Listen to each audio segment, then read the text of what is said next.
Ano ba kaibahan ng 5W40, 10W40, 15W40 at 20W40? Talaga yung kaibahan ng mga naka-indicate sa isang motorcycle engine oil. Hey, what's up guys? This is JD Motor Vlog and welcome to another video. Nabati ko kayo lahat ng advance Happy New Year, and isa sa mga tanong na yan ay nanggagaling sa ating mga solid supporters sa YouTube and Facebook.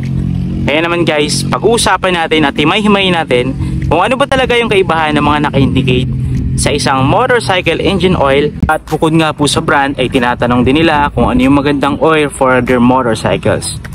Ano nga ba kaibahan ng 5W40, 10W40, 15W40 at 20W40?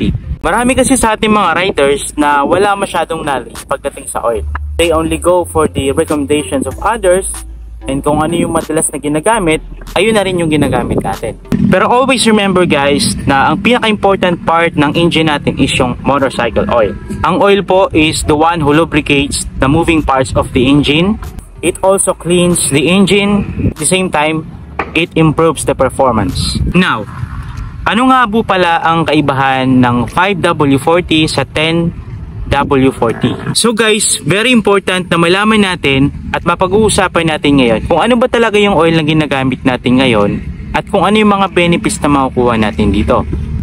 Una-una, ano ba talaga ang ibig sabihin ng number 5, ng number 10, ng W at ng 40 na naka-indicate sa mga motorcycle engine brands? Ang ibig sabihin po ng mga numbers na yan ay temperature or degree Celsius. Tandaan po natin na first numerical numbers stands for degree Celsius. 5 degrees Celsius, 10 degrees Celsius, 15 degrees Celsius, and so on. Now, ano naman po ang ibig sabihin ng W? W stands for winter.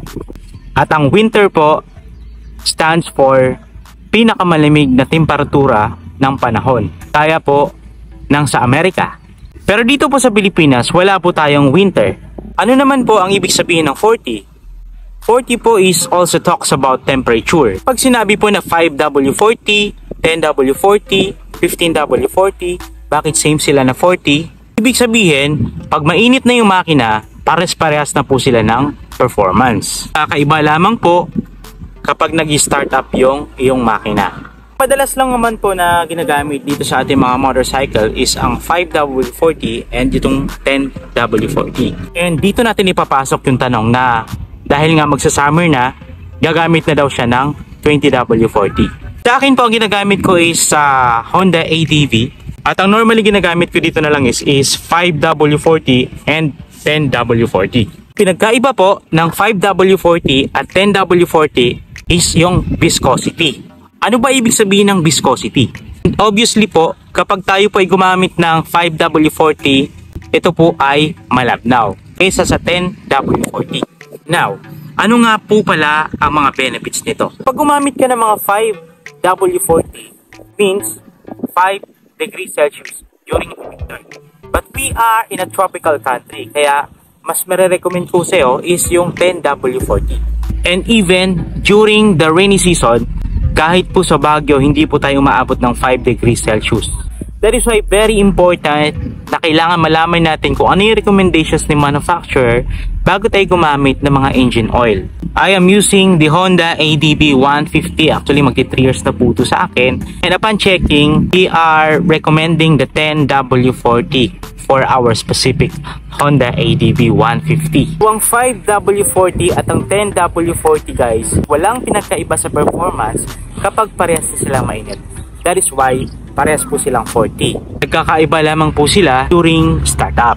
Pagka nakatira ka sa isang napakalamig na lugar wherein umaabot siya ng 5 degrees Celsius, na malabo naman mangyari dito sa Pilipinas dahil even Baguio nga hindi nakaabot ng 5 degrees Celsius in the record.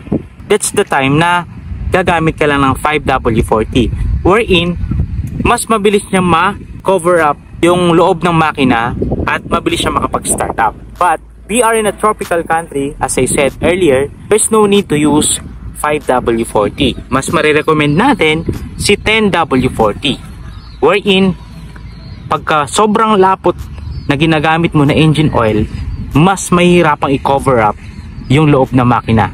yung mga moving parts sa loob ng makina natin. Pero sabi ko nga sa inyo, ang advantage ng 5W40 wherein yung smoothness nung pagko-cover up ng engine gamit yung 5W40. Kasi nga, yung mga moving parts sa loob ng makina natin is mabilis siya maka-cover up. But as I said earlier, parehas lang po sila pag uminit. Alright?